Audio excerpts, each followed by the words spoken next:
Joining us on the phone is Susie's husband of 5 years, Stephen. He shot 4 people at a party, is currently serving 43 years in prison for 4 counts of first-degree assault. Stephen, are you there?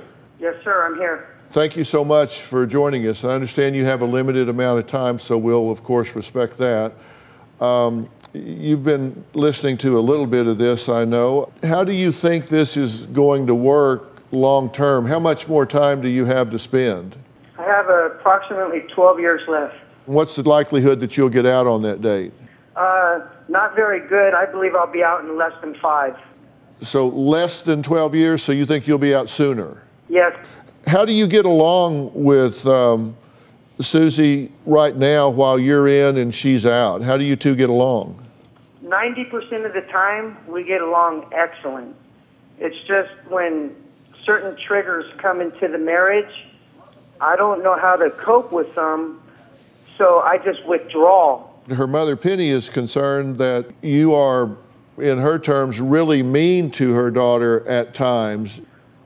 I can definitely understand the perspective, because when I go weeks without calling her, I understand that that can be considered emotional abuse, and I wasn't aware of that. Are you involved with any other women at this time?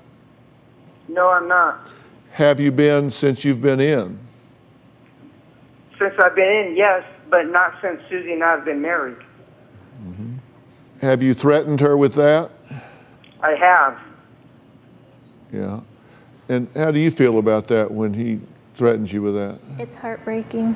You heard me talking to Alex, and she said she's a ride or die girl. Not me. That not in that aspect. Not to the extent that she mentioned earlier. I would not support that. No. Right. No.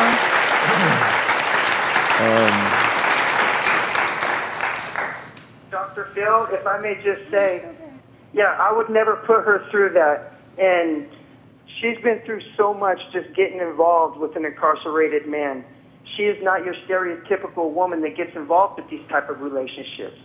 Throughout my 25 years of incarceration, I've seen many of them, as you know and as you've documented.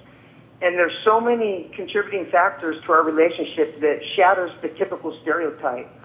And when we got to our lowest point where we were considering a divorce and Penny was willing to pay for it, that's when we just really decided, because I told her, look, if you want to move on, I support that. I'm always going to love you for what you've given me in prison.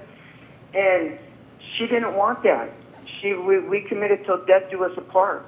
I'm very mindful of your time. I don't want them to cut us off mid-sentence here. Dr. Phil, we got plenty of time. I was sentenced to 43 years. Yeah.